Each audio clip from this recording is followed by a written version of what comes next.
capítulo 5, versículo 33, nós vamos até o 39. Quando eu era mais novo, eu pregava com muita fala muito alto, e na pregação às vezes eu dava uns berros, né?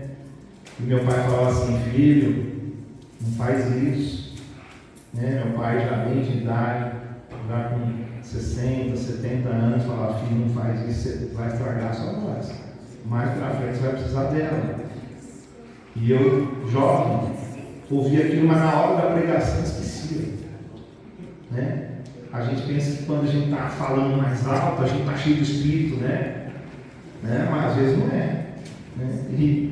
E aí acabou que minha responsabilidade hoje é que minha voz está um pouco mais fraca, tá? Então a culpa não é de Deus, a culpa muito menos do meu pai, que meu pai me avisou, a culpa é totalmente minha.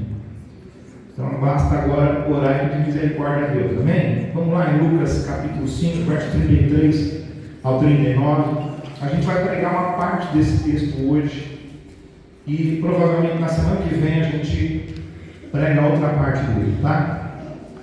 Disseram-lhe eles, os discípulos de João, e bem assim os dos fariseus, frequentemente jejuam e fazem orações. Os teus, entretanto, comem e bebem. Jesus, porém, lhes disse: podeis fazer jejuar os convidados para o casamento, enquanto está com eles o noivo? É importante a gente saber quem que é o noivo, irmãos. Quando Jesus ele fala do noivo, ele está se referindo a quem? Não, o noivo é ele mesmo, tá bom? O noivo é Jesus, tá legal? Então, quando você vê aqui, e aí ele fala: olha, dias virão, contudo, em que lhe será tirado o noivo. Quer dizer, o noivo vai ser tirado, vai chegar um dia que o noivo está aqui na terra, mas aí ia chegar um dia que o noivo ia ser tirado. Aí o irmão confundiu o noivo, porque nós somos a igreja, é a noiva, tá bom? Naqueles dias, sim, jejuarão. Também lhes disse uma parábola: ninguém tira um pedaço de veste nova e põe em veste velha, pois rasgará a nova, e o remendo da nova não se ajustará à velha. E ninguém põe vinho novo em odres velhos, pois o vinho novo romperá os odres, e entornar-se-á o vinho, e os odres se estragarão. Pelo contrário, vinho novo deve ser posto em odres novos, e ambos se conservam. E ninguém, tendo bebido o vinho velho, prefere o novo, porque diz: o velho é excelente. Aleluia. Senhor Jesus, nós pedimos para que o Senhor nos abençoe com a Tua palavra, que os nossos corações, Senhor Deus, estejam abertos para ouvir a Tua voz, que nós possamos, Senhor Deus, ter realmente a sinceridade, Senhor Deus, de olharmos para dentro de nós nessa manhã, e através da Tua palavra, Senhor Deus, como espelho, nós olhamos para ela, Senhor, e queremos, Senhor Deus, andar segundo ela.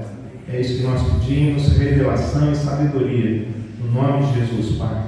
Amém.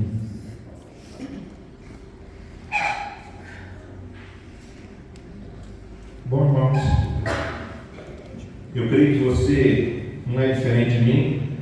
Antes, deixa eu só te falar.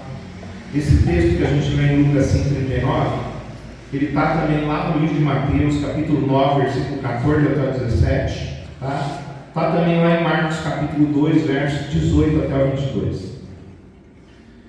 Eu creio que a gente não é diferente na questão de querer conhecer Deus, de querer conhecer mais Deus.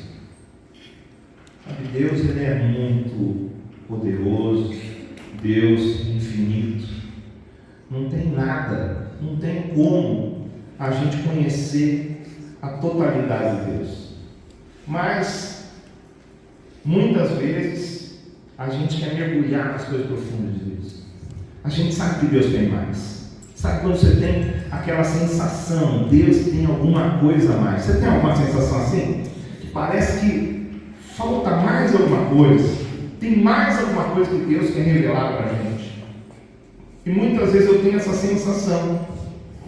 Mas, mesmo momento que a gente tem essa sensação, às vezes a gente quer ter uma vida cristã, tipo assim, participa do culto da igreja, a gente acha que está bom, vai numa célula, a gente acha que está bom, né? Mas o dia a dia, né? O envolvimento com a obra de Deus, muitas vezes as pessoas, elas não querem. Mas eu quero informar para você que para a gente mergulhar nessas coisas profundas de Deus, não depende de Deus, depende da gente. E uma das coisas que a gente tem que quebrar para a gente poder entrar, aproveitando a palavra da semana passada que falou sobre idolatria, que está bem claro na nossa mente, é que às vezes nós levantamos um altar de idolatria da autopreservação. A gente quer se preservar, entende? Está tão cansado, a gente não quer se envolver, eu preciso descansar, trabalho muito, eu faço muita coisa. Tem gente que pensa assim, olha, quando um dia, ele pensa assim, olha, Deus tem um chamado na minha vida, e um dia, se Deus quiser que eu trabalhe na obra dele direto, então, olha, se eu tiver tempo, eu vou fazer muita coisa para Deus. E aí um dia, talvez ele venha trabalhar na obra do Senhor, igual eu, e fica a serviço da obra, né? Trabalhando na igreja, fazendo a obra do Senhor, e aí ele vai descobrir que o tempo é roubado de um jeito. Que se você brincar, se você não tiver uma disciplina, você não ora. Se você não tiver disciplina, você não faz nada. Se você não colocar objetivos, se você não colocar metas para você mesmo, falar, sabe, se levantar de manhã e falar, não, eu tenho que trabalhar, eu tenho que orar, eu tenho que fazer isso, tenho que fazer aquilo, você não faz. E o tempo passa e você fica lá, ocioso. Então, para a gente mergulhar nas coisas de Deus, a gente tem que quebrar essa coisa. O que eu estou querendo dizer é que, se você trabalha hoje fora, no serviço secular, quando você vier não vai ser diferente. Vai ter muita coisa para fazer, muita coisa para tomar o seu tempo. Então, o que você precisa é hoje. É do jeito que você está, do jeito que você trabalha, do jeito que é o seu serviço, ainda assim você conseguir fazer a obra de Deus. Ainda assim você se disponibilizar para fazer a obra de Deus. Para a gente mergulhar então nas profundezas de Deus, a gente precisa de sair dessa vida rasa, espiritualmente falando. Porque às vezes a nossa vida espiritual é muito rasa. E aí eu estou falando o quê? Estou falando de fazer esforço, de sacrificar, de pagar o preço para a gente encontrar com Deus, para a gente investir na nossa vida espiritual. Não dá para as coisas acontecerem simplesmente porque o pastor veio e fez uma oração. Vocês viram bem que não fui eu que fui lá buscar a casa para eles, eu só preguei a palavra, Deus falou com eles através da palavra, e eles se disponibilizaram, eles colocaram a fé em ação e eles foram atrás. E Deus foi falando, indicando o caminho, para que eles conseguissem a bênção que os irmãos acabaram de testemunhar aqui. Então, uma coisa que não depende de Deus, depende da gente. Deus já falou, Deus está falando. Mas talvez a nossa mentalidade não quer, acha que Deus não quer que a gente faça esforço, que Deus não quer que a gente se esforce para nada. Sabe, irmãos? Às vezes as pessoas não abrem mão de nada, né? Não abrem mão de nada. Eles querem o mover de Deus, queremos a unção do Senhor, mas não queremos abrir mão. Abrir mão das nossas vontades, abrir mão dos nossos desejos, abrir mão do nosso tempo. A gente simplesmente quer, a gente vamos orar e vamos ver o que Deus vai fazer. Às vezes precisa de uma atitude, às vezes precisa de uma ação, de abrir mão de alguma coisa. Às vezes a gente quer tanta coisa, né? Queremos tanta coisa, queremos um mover de Deus, a gente ora e fala, queremos um mover de Deus, né? Quando Deus fala, então agora você vai fazer isso para mim, aí você fala, poxa, não dá, hoje eu tenho um compromisso, eu marquei um compromisso e eu não posso estar nisso tudo. Queremos melhorar, queremos crescer. Eu tenho um compromisso, não posso estar no curso, eu tenho um compromisso, não posso estar nisso, naquilo. A gente não quer abrir mão. A gente quer continuar querendo mover de Deus, queremos que Deus faça alguma coisa, mas nós não queremos fazer nada. Talvez a mentalidade que você tenha talvez até segundo a Bíblia, talvez isso você conquistou através da palavra de Deus. Lá em 1 Samuel diz assim, olha, 15:22, diz que obedecer é melhor que sacrificar. E aí as pessoas pegam esse versículo e falam assim, olha, Deus não quer sacrifício, Deus quer obediência. Mas a Bíblia está dizendo que obedecer é melhor que sacrificar. Não está dizendo que não deve fazer sacrifício. Tanto que Jesus ensinou, ele falou da cruz. Ele falou que a gente tem que tomar a cruz e seguir ele. E tomar a cruz significa levar a cruz, esses nossos desejos, nossas vontades, nossos compromissos, tudo lá. E colocar na cruz e saber qual que é a vontade do Senhor para a nossa vida. Então, Samuel lhe disse, olha, para Saul, ele falou, obedecer é melhor que sacrificar. E aí a pessoa pega aquilo ali. E não significa isso que Deus então não requer sacrifício. O que a Bíblia está mostrando é que não adianta você fazer sacrifício se você não obedece. Entende? Não adianta você fazer tanto sacrifício.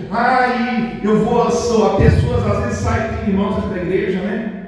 O irmão mesmo que ganhou uma casa esses dias atrás, quando ele veio para a igreja, ele era um irmão assim, que ele vivia uma vida, vamos falar, desgraçada, porque essa é a graça, né? Uma vida desgraçada.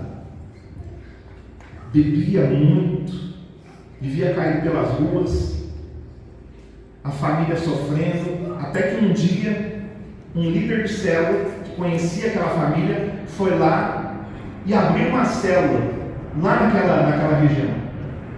Hoje nós não temos célula lá, mas tinha uma célula lá, na região de Itaquá. E aí começou a ministrar, e esse irmão acabou indo para o nosso acampamento, e no acampamento ele foi liberto. E quando esse irmão foi liberto da bebida, foi liberto de tudo aquilo, as pessoas ficaram impactadas lá e começaram a vir para a célula, a gente começou a se converter lá. Muitas vezes o nosso ônibus, nós tínhamos um ônibus antigamente, o ônibus passava lá, pegava o pessoal, porque era bastante gente. E o que me chama a atenção é que esse irmão, eu chegava na igreja, eu costumo chegar na igreja cedo, né? E às vezes eu estava chegando na igreja e o irmão já estava chegando. E sabe como que ele vinha? Porque ele estava com uma vida tão ruim quando ele se converteu, que ele não tinha nem bicicleta, ele não tinha nada, só tinha um sapato para poder vir caminhando. Ele vinha caminhando de Itaquá até aqui. Isso é sacrifício. Mas que adianta sacrifício não obedecer? Entende? Não adianta. Veja só, a Bíblia, ela quer que nós sacrifiquemos. A Bíblia e a palavra de Deus mostra para a gente, o próprio Deus mostra para a gente, até mesmo porque para a gente obedecer, às vezes tem que sacrificar. Às vezes a obediência para a gente vai ser um sacrifício. Por quê? Porque você vai ter que renunciar a alguma coisa para poder obedecer a Deus. Você vai ter que abrir mão de alguma coisa para você poder obedecer a Deus. Por exemplo, você se tornar um líder, você vai ter que abrir mão às vezes de algumas coisas na sua vida para você obedecer o chamado de Deus. Para você ser um anfitrião, você vai ter que abrir mão de alguma coisa para você poder fazer algo para Deus, você fazer algo de Deus. Se há um outro ministério na sua vida, qualquer coisa exige da gente. E aí nós temos que sacrificar. Nós temos que sacrificar. Para a gente obedecer, então às vezes a gente tem que sacrificar, a gente tem que renunciar a nossa própria vontade para obedecer. A Bíblia não fala de sacrifício somente no Antigo Testamento, mas ela fala no Novo Testamento. Várias vezes ela mostra para a gente sacrifício. O próprio Jesus, eu acabei de falar para vocês, na questão da cruz. Mas lá em Mateus capítulo 5, versos 23 e 24, Jesus disse assim, olha, Se, pois, ao trazeres ao altar a tua oferta, se você for trazer uma oferta, a oferta é tão importante. Mas ele fala assim, olha, ao trazeres ao altar a tua oferta, ali te lembrares que o teu irmão tem alguma coisa contra ti, deixa perante o altar a tua oferta, vai primeiro reconciliar-te com o teu irmão, e então voltando faz a tua oferta. A gente tem que tomar cuidado quando a gente lê a Bíblia, porque tem gente que pensa assim, eu não estou bem com meu irmão, então ele fala, então eu não vou ofertar. Mas não é isso que a Bíblia está falando. Ela não está falando para você não ofertar. Ela está falando para você guarda a oferta e oferta depois que você fizer o serviço. Depois que você fizer a vontade de Deus. Agora o que eu quero te chamar a atenção aqui é que a oferta era um tipo de sacrifício.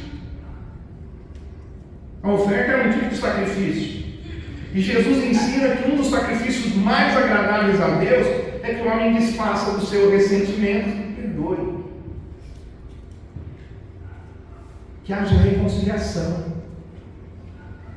Que o homem possa reparar o erro cometido contra o irmão. Você sabe que perdoar não é uma questão de vontade, é uma questão de decisão. E é uma ordem de Deus. Porque Deus perdoa. E Ele quer que nós, que somos os filhos dele, perdoemos também. Então, o que eu quero frisar com você aqui, com tudo isso, a oferta sendo um sacrifício, e aí a gente tem que pedir perdão. Às vezes pedir perdão ou perdoar alguém vai ser um sacrifício. Não é verdade? Mas por que você vai perdoar? Às vezes você vai perdoar sem você querer, mas vai perdoar por obediência. Porque é vontade de Deus. É um sacrifício. É difícil.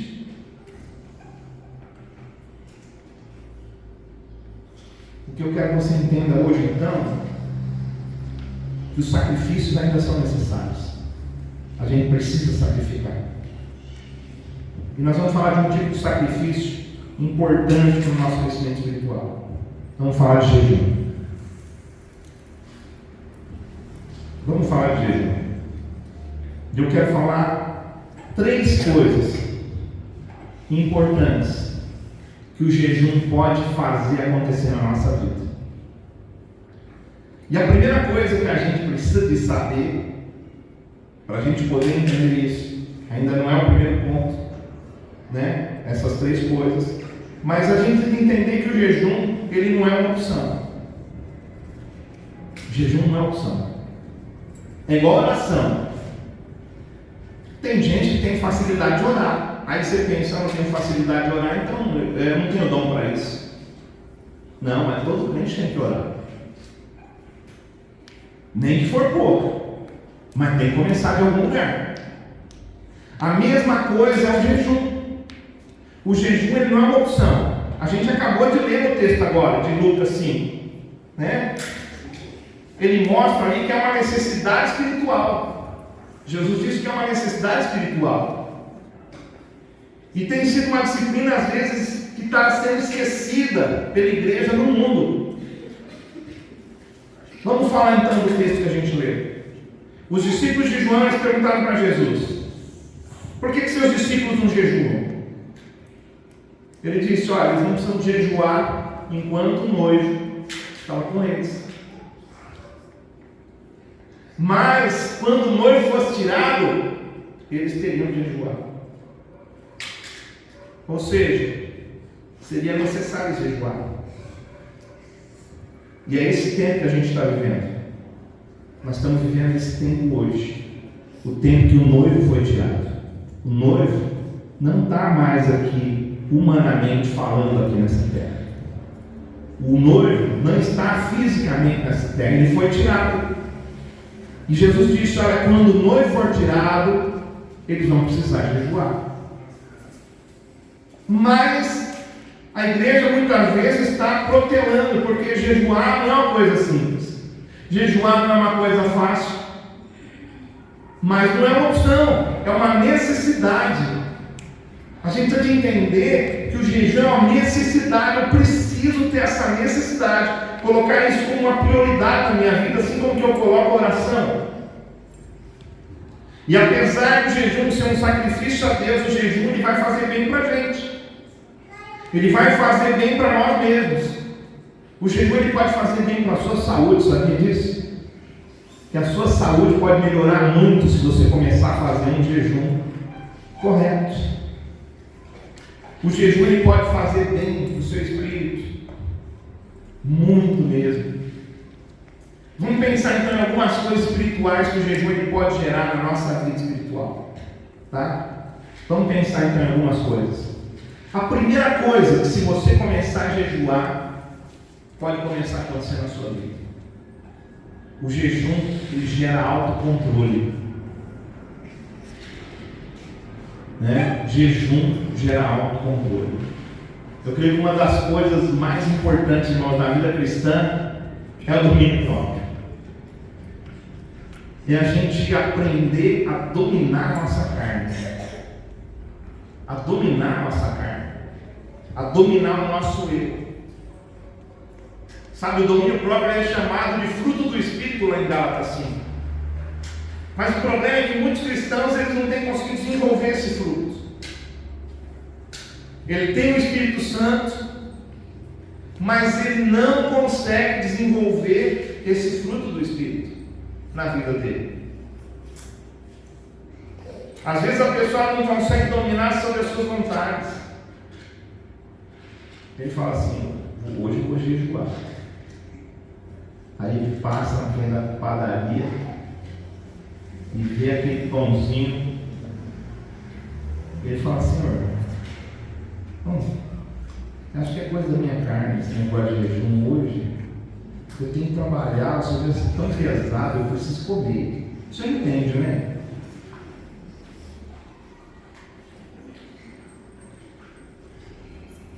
Tem gente que ora tanto, ora e perde a guerra para a comida. Perde a guerra para a comida. A comida manda mais nele do que ele nele. A primeira tentação que a pessoa tem é a seguinte: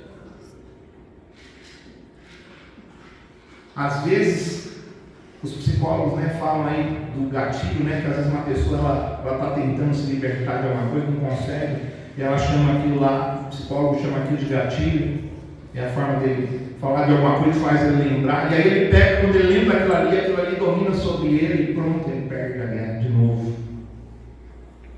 Ele se rende à sua carne. Sabe, talvez seja alguém de oração, mas ainda assim ele não consegue vencer certos pecados ou desejos. Ele não sabe dizer não para as pessoas, e nem para si mesmo. Como que o jejum ele vai poder ajudar a gente nesse aspecto? Como que o jejum vai poder fazer alguma coisa na sua vida se você começar a praticar? Sabe, quando a gente se abstém de alimentos com a intenção de buscar Deus, o jejum ele tem que ter um propósito: buscar Deus. Nós jejuamos às vezes por pessoas, sim, mas o propósito tem que ser para a gente buscar Deus. Para a gente buscar Deus. Tanto o apóstolo Paulo, ele fala assim, ele ensina o casamento, no casamento ele ensina que quando a gente casa, a gente não pertence mais a nós mesmos, nós pertencemos ao outro. E ali ele está falando de sexualidade e falando que nós precisamos ter uma vida sexual com o nosso cônjuge.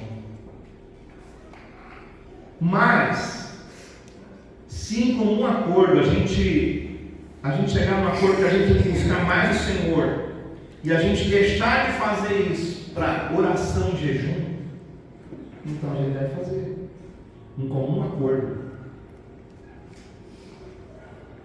Mas para que eu estou te mostrando isso? Para você ver a prioridade. A pessoa tem que abrir mão de uma coisa que é uma necessidade dela. Comer é uma necessidade. A sexualidade ela se torna uma necessidade. Mas ainda assim, se nós queremos ir mais fundo, nós podemos abrir mão disso por um tempo para buscar o Senhor. Então, quando a gente se abstém de alimento com a intenção certa de buscar Deus, a gente vai exercitar, na verdade, a disciplina e o autocontrole. E isso vai ajudar você a fortalecer a capacidade de resistir tentações e desejos que atacam a nossa mente. Quantos aqui precisam de domínio próprio aí? Dá uma glória a Deus. Pois é, nós precisamos. Mas isso, ele vai desenvolver na nossa vida quando a gente começa a desenvolver a disciplina do jejum. Amém? Precisamos desenvolver. Então, se você começar a desenvolver, você mesmo começar, você tem que colocar para você tem que colocar como objetivo. Você tem que lutar por aquilo.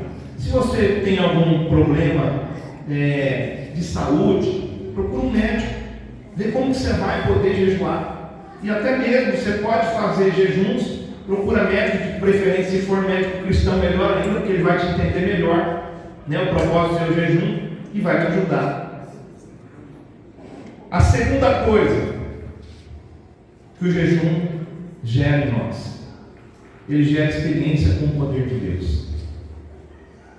Você vai começar a ter experiências com o poder de Deus. Você vai começar a ter um poder e uma autoridade no mundo espiritual. Você já tem uma autoridade, mas essa autoridade aumenta na medida que você jejua. Jesus ele disse que existem castas, né, de demônios, ou seja, tipos de demônios, hierarquias, que só se expulsa pela oração e jejum. Está lá em Mateus, capítulo 17, verso 19 até o 21. Mateus 17, 19 a 21, não vou ler com você. Mas Jesus aqui, os discípulos tiveram, na verdade, enquanto Jesus tinha ido ao monte, Jesus estava orando, Jesus estava tendo uma experiência com o Pai. Os discípulos eles não tiveram poder para expulsar um garoto lá que tinha um problema de epilepsia. Muitas vezes a gente calcula que era uma epilepsia, porque ele às vezes ele caía e começava a babar, às vezes ele era jogado na água, às vezes ele era jogado no fogo. Então a gente acredita que era alguma coisa desse tipo. E então os discípulos eles não tiveram poder para expulsar, não tiveram poder. E por que eles não tiveram poder? Primeiro, por causa da fé pequena deles, Jesus disse, está lá em Mateus, da falta de disciplina na oração e no jejum. Então você vê, olha só, Jesus falou, olha, enquanto o noivo está, não precisa deles jejuar, mas vai chegar o dia que eles vão precisar de jejuar. E aqueles não conseguiram por causa da falta de disciplina, de oração e jejum. É importante a gente lembrar que Jesus ele desce no monte, quando ele chega, ele expulsa o demônio da vida daquele garoto, e aquele garoto então fica bem, ele é totalmente curado. Só que Jesus tinha acabado de descer do monte, quando ele estava orando, ele foi transfigurado, e com certeza ele também estava jejuando. Inclusive na hora que ele estava lá, subiu no monte para quê? Para orar, para buscar a presença de Deus. Jesus subiu para isso. E estava o Pedro junto com ele. E o Pedro falou o que para ele?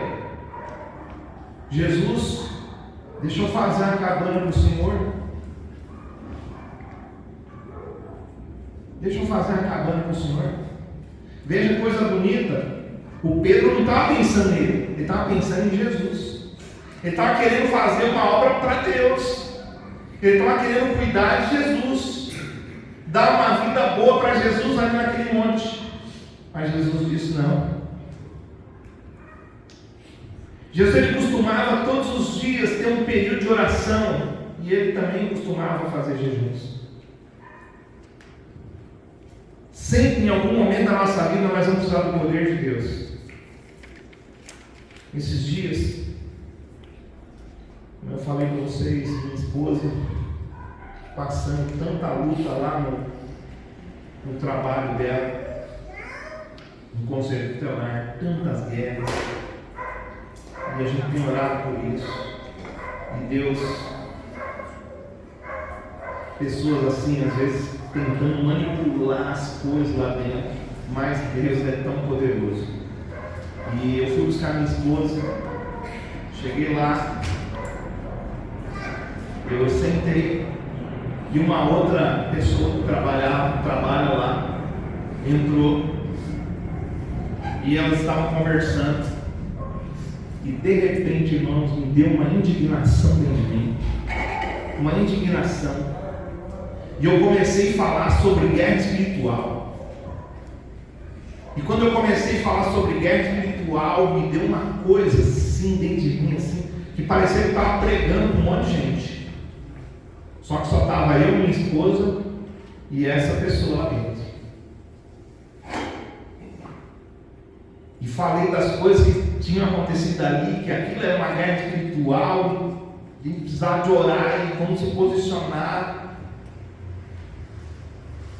Terminando a conversa, fomos embora. Depois essa pessoa falou para minha esposa, falou: meu Deus do céu, quando seu esposo começou a falar, me deu um negócio dentro de mim assim.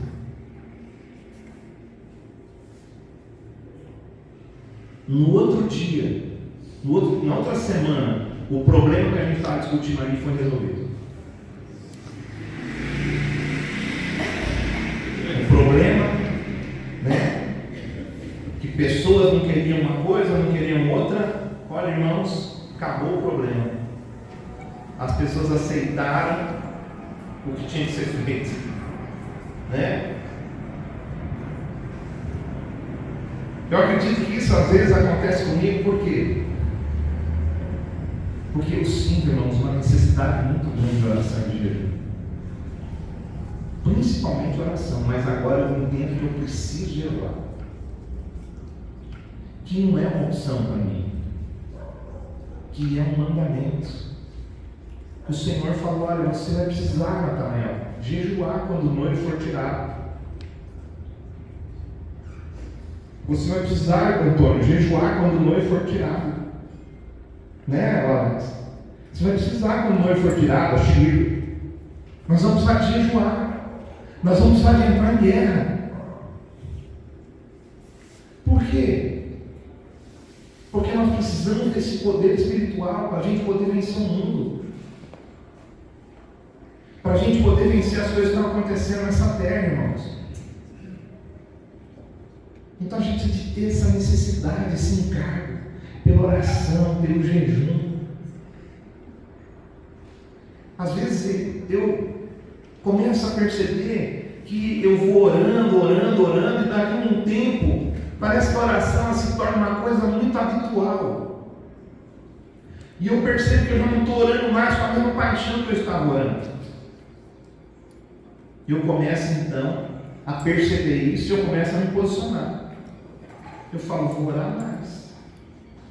Eu vou buscar mais. Eu preciso mais do Senhor. E eu começo a... imagina só, que o seu relacionamento com Deus, ele é como um casamento. Porque na verdade, o casamento do homem e da mulher, ele representa o relacionamento entre Jesus e a noiva. Então, se você quer saber como você tem que tratar a sua esposa, é só você olhar para Jesus. E você vai ver como Jesus tratava as mulheres.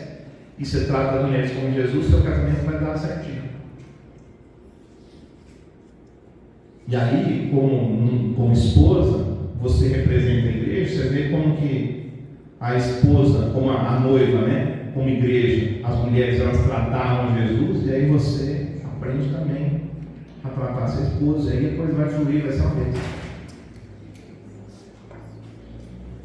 Esse relacionamento.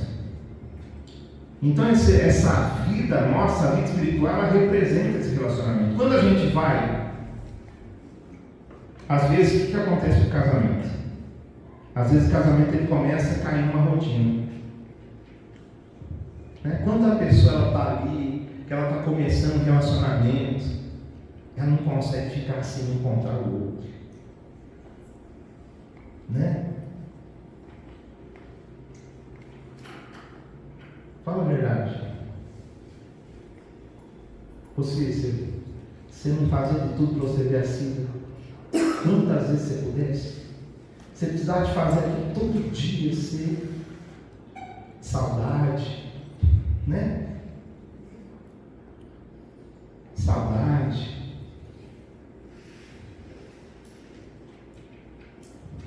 Eu lembro que eu tinha tanta vontade de ver minha noiva, minha esposa, que seria minha esposa depois. Eu só queria ver. Eu ficava esperando na rua a hora que ela ia passar. Só para mim ver ela. Eu ia até o ponto de ônibus com ela, acompanhando ela. E se precisasse, eu ia até a faculdade para buscar ela. Eu sacrificava o meu tempo, eu sacrificava tudo que fosse necessário, porque eu queria estar com ela. Aí, enquanto a pessoa ela está nessa paixão, né? Nesse amor, só que depois dela casa. E aí, começa bem. Só que depois o tempo vai passando e a gente vai deixando de fazer algumas coisas. É assim o nosso relacionamento com Deus também. Agora vamos colocar. Aí o que a gente faz? Como bom marido, o que a gente faz? Como um marido que representa Jesus. Você representa Jesus para sua esposa. Você fala, poxa vida, né? Eu preciso me dedicar mais à minha esposa. Aí o que você faz para você aumentar a paixão, para você aumentar o fogo? O que você faz? Manda mensagem para ela no meio do dia. Não esquece do dia do aniversário dela.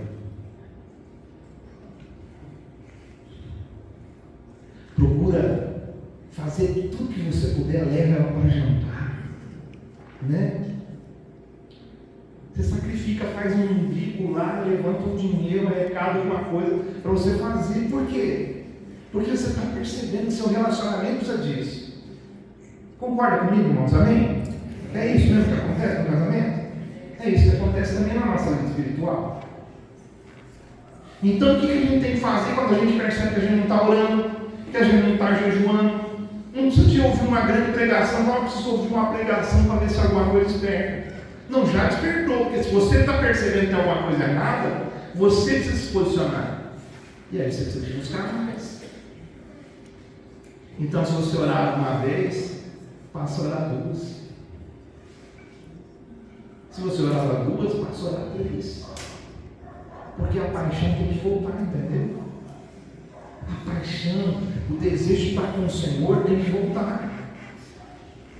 O desejo de ver os milagres, de ver as coisas acontecendo, tem que voltar. Precisa ser reavivado.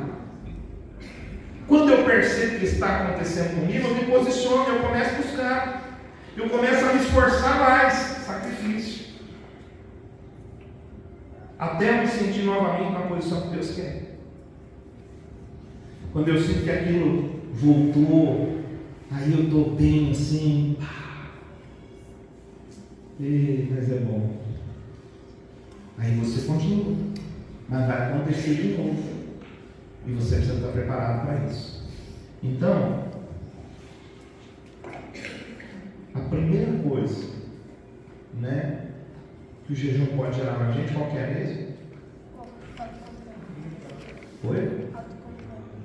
Eu não estou ouvindo sua voz. Autocontrole. Fala mais alto. Não. Autocontrole. E a segunda coisa que o jejum pode gerar na gente, qual que é? Experiência com o poder de Deus. Experiência com o poder de Deus. Vamos para o terceiro ponto, então. Jejuar. Quando você jejuar, ele vai te capacitar a você perceber coisas espirituais onde você não percebia. Então a gente chama isso de deleites espirituais. Deixa eu te falar o que acontece com o jejum e o que acontece com o nosso corpo, para você entender do que eu estou falando. Quando a gente come, vamos pensar primeiro aqui, quando você ouve a palavra de Deus aqui, você tem uma reação, tá certo? Só que você não está jejuando. Quando você lê a Bíblia, você tem uma reação, só que você não está jejuando. Então você olha, você lê, você tem revelação, mas parece que está faltando alguma coisa. Parece que você não está vendo aquilo ali. Parece que você não está vendo aquilo. Você quer mais. Você tem uma sede em você, mas você não sabe como você vai fazer para essa sede ser saciada. Você pensa, eu tenho que ler mais. Você lê, você lê, você lê. E você tem um tipo de revelação. Quando você ouve, quando você lê. Agora vamos para o natural. Quando a gente come muita coisa, o nosso paladar ele fica sem tanta percepção. Você sabe por que a gente... O cara vai tomar café, sabe que eles dão um copinho com água com gás, né? Quando você vai tomar um cafezinho em algum lugarzinho aí, uma padaria, que eles têm mais cafeteria, né? Alguma coisa assim, eles dão água com gás. Para que eles dão aquela água com gás? Para você perceber mais o café. Então você bebe água com gás, limpa o paladar e você toma café. Você vai sentir muito mais café do que a pessoa que não bebeu aquilo ali. A mesma coisa também acontece com o jejum. A mesma coisa acontece com o jejum. Quando a gente não jejum, o nosso paladar ele fica sem percepção. Então você come uma coisa, aí você come outra, aí você fala, vai um docinho também, joga um docinho, vai um cafezinho, joga um cafezinho, mas esse cafezinho está tão bom, acho que vou pegar um pedacinho de queijo, vai um queijinho, e você vai aquela mistureba, depois você não está nem sentindo gosto de nada. Já viu que tem gente que vai nesses restaurantes aí onde a gente pode comer várias coisas? Você olha para o prato das pessoas, as pessoas não têm padrão. Elas vão colocando de tudo dentro do prato. Acaba que quando ela sai dali, ela está com a barriga cheia. Mas ela sentiu prazer em alguma coisa que ela comeu? Provavelmente não. Por quê? Porque ela olhou tanta coisa e falou, nossa, isso aqui deve ser muito gostoso. Isso aqui deve ser muito bom. Isso aqui não. Senhor, meu Jesus, só um pouquinho por causa da glutonaria. Eu não sou pecador de glutão, não sou glutão. A pessoa começa a comer tudo aquilo, acaba que ela então sai dali. Mas uma pessoa que entende mais um pouquinho, o que ela faz? Ela coloca aquilo que ela quer realmente comer. Ela quer comer isso aqui que eu estou querendo comer. Então ela vai lá e coloca. Mesmo que ela está vendo outras comidas ali, ela fala, não vou comer isso. Porque isso aqui vai misturar, eu não vou sentir nem o sabor que eu quero sentir. Entende? Quando a gente vai praticando jejum, a gente vai ficando sem esse monte de sabores. Sem um monte de sabores. Por exemplo, você tirar o açúcar.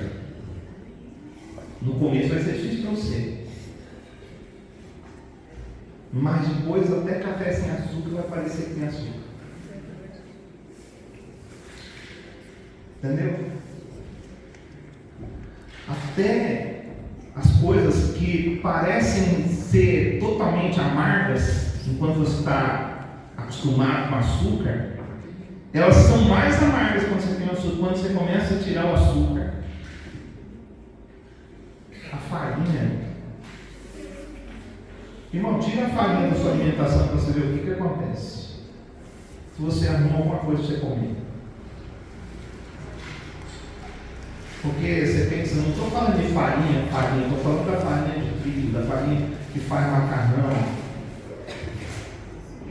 Carboidratos, se a gente for falar de carboidratos, aí tira todas as farinhas, tira o arroz branco e começa a tirar um monte de coisa, vai sobrar o que você comer?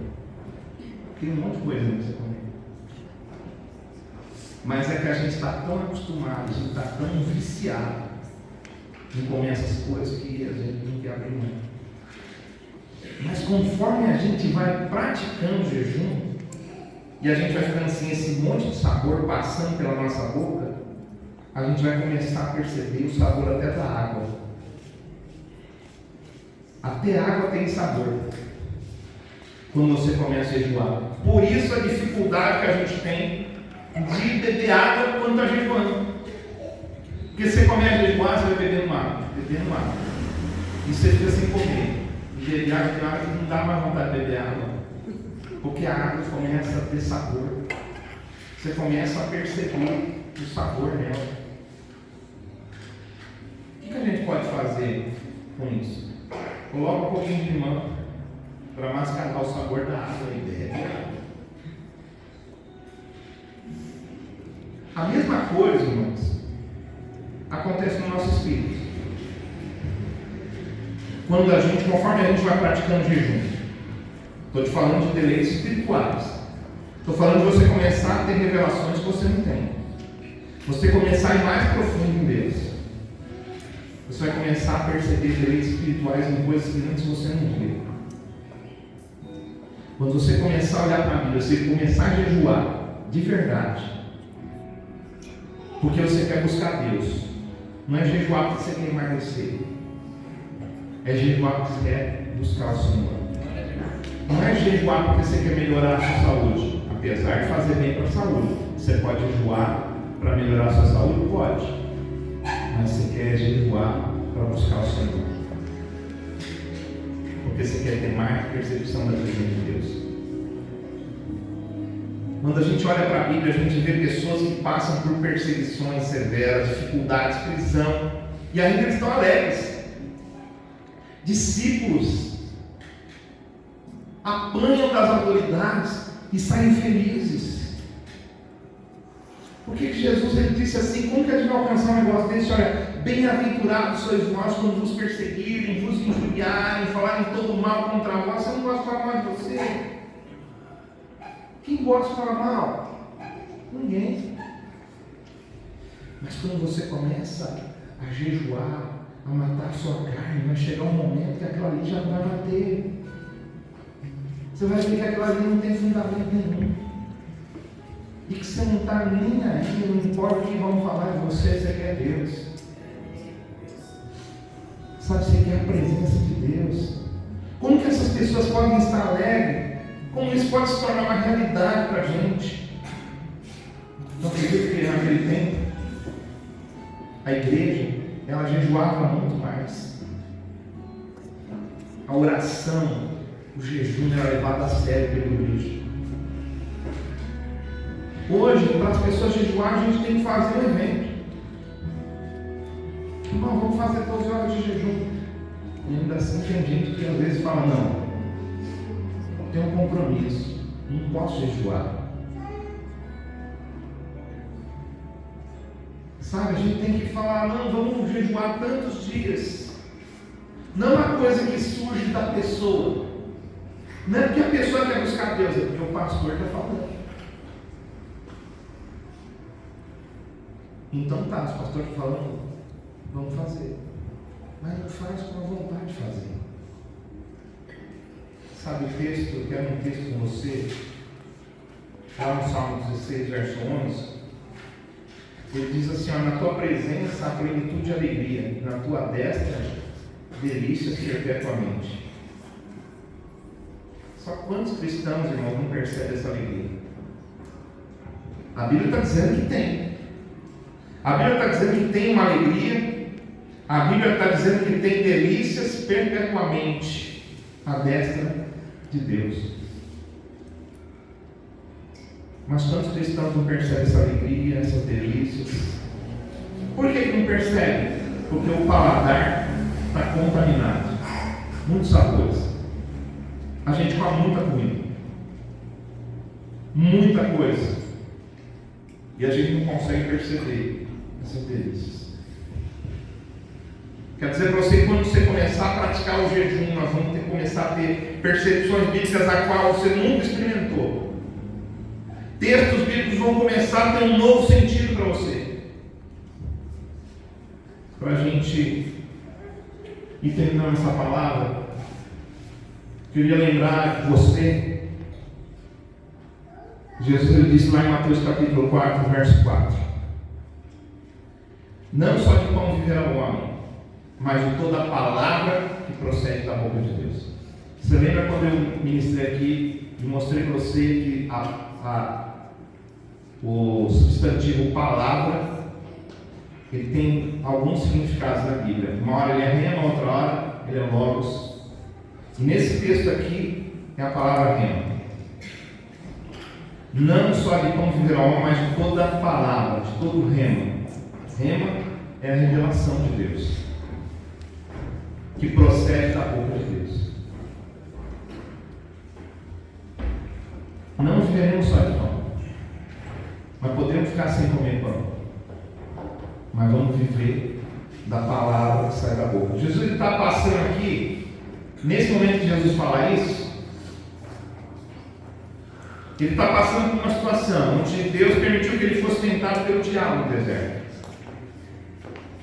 E parece ser situações diferentes, a não ser pelo deserto, e talvez porque ele estava jejuando. Mas esse texto que Jesus está citando, ele está lá em Deuteronômio. Deuteronômio capítulo 8, versículo 3. Jesus então ele citou isso porque Jesus sabia, ele tinha lido. Ele conhecia a palavra. E quando o diabo veio e lançou uma palavra, transforma essas pedras em pães, Jesus disse, não só de pão viverá o homem. O propósito de Jesus ali não era comer pão. O propósito de Jesus ali era jejuar. Assim como o propósito de Jesus lá na montanha era orar, era buscar a Deus, o Pedro ofereceu cabana, ofereceu descanso. Então, Jesus pega e fala isso, e ele está usando o Deuteronômio capítulo 8, versículo 3, quando fala assim, olha, ele te humilhou, ele te deixou passar fome, e te sustentou com maná, que tu não conhecias, nem teus pais conheciam. Para quê? Para te dar a entender que não só de pão viverá o homem, mas de tudo que procede da boca do Senhor viverá o homem. Existem então, irmãos, revelações que Deus ele tem para a sua vida. Coisas que Deus tem para a sua vida que só vão ser acessadas quando você começar a praticar o jejum. Deus tem um rema para você, Deus tem uma revelação para você, da palavra, uma revelação da vontade dele para a sua vida, mas isso vai acontecer quando você começar a jejuar.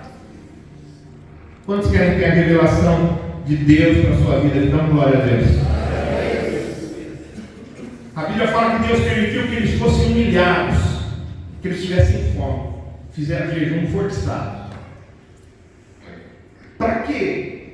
Para eles entenderem, para eles conhecerem aquilo que eles não conheciam, que nem só de comida o homem vive, mas de conhecer mais a Deus, conhecer mais o cuidado de Deus. Jesus no deserto, ele rejeitou o pão do diabo, ele rejeitou fazer o milagre de transformação de pedras em pães e facilitar a vida dele, porque ele desejava as revelações do Pai.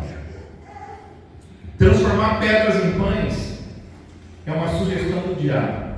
Significa o quê? Facilita a sua vida. Faça seu jejum agora. Dá um alimento para a sua carne. Agora a pergunta é: o que você vai escolher? Você vai transformar pedras em pães? Ou vai fazer sacrifício porque você quer a vontade de Deus? Ou vai fazer sacrifício porque você quer trazer relações do Pai? Você que escolhe. Do que você preocupa, irmão? O que você vai fazer? Isso é como Jesus. Jesus ele pegou um texto que um povo estava no deserto. E Jesus ele usou aquele texto lá. Dizendo para o diabo o quê? Diabo, não posso ter fome, eu posso passar necessidade, posso passar o que for. Isso só me serve para revelar que o Pai cuida de mim. E eu vou continuar aqui no jejum até o Pai falar que acabou. Eu creio que hoje o Senhor ele quer levantar uma igreja madura, cheia do poder de Deus, de autoridade, revelação e experiência com as profundezas de Deus. Mas a gente precisa decidir. Nós vamos ficar com o nosso paladar cheio de tantos sabores, ou nós vamos fazer uma desintoxicação através do jejum de Deus. Eu quero desafiar você, desafiar a mim também. Quero desafiar a gente a começar a ter uma disciplina de jejum mais rigorosa. Comece a jejuar, tira o café da manhã, se você achar que deve tirar o café da manhã, ou uma refeição, ou tirar uma janta. Jantar não faz bem mesmo, né? Jantar é uma alimentação ruim. Certo? Você jantar até 6, 7 horas. Depois disso não é bom você comer mais. Beber água até esse horário, depois não beber mais. Tira alguma coisa. E aí você vai tirando. Você fica naquilo ali uma semana, 2 semanas. Você fala agora. Não, tem gente que quer às vezes falar, vamos fazer um jejum de 24 horas. Vou fazer um jejum de 48 horas. Ele começa, sofre e vamos condenar. Na hora que ele acaba o jejum, o que ele faz? Ele come como um doido. Acabou as 48 horas, ele mete a cara na panela. Né? E aí fica gordão. Faz mal para a saúde e faz mal para o espírito. Entendeu? Então por isso que a gente deve começar o jejum de uma forma mais tranquila. Começa fazendo um jejum mais. Então, por exemplo, você é café da manhã, aí almoça, janta. No outro dia fica sem café da manhã de novo. Almoça, janta. Faz isso uma semana, 10 dias, depois você muda. Depois você muda. Dali a pouco você está aumentando, faz 12 horas de jejum. Dali mais umas 2 semanas você pode aumentar um pouco mais, fazer 48 horas. E assim você pode fazer jejuns mais prolongados. Entendeu? Dessa forma. Não queira fazer logo algo que vai saindo daqui e fala, vou fazer 24 horas, 48 horas. Vai preparando para que você possa aumentar isso. Vai fazendo isso com disciplina. Amém? Feche teus olhos, curva a sua cabeça. Aleluia. Senhor Jesus, Senhor, essa é a tua palavra. Nós cremos, Senhor Deus, que ela é verdadeira, que ela, Senhor Deus, é a tua vontade. E nós queremos, Senhor Deus, colocar a tua vontade diante de nós. Nessa manhã, Senhor, nós colocamos aqui um momento de decisão, um momento em que nós temos que olhar para nós mesmos, Senhor, e vermos, Senhor, se a gente está feliz com a nossa vida espiritual ou se a gente quer ir além, se a gente quer buscar mais, se a gente quer ter revelações maiores e mais profundas. Senhor, que nós possamos nos posicionar hoje. Nós possamos nos posicionar hoje.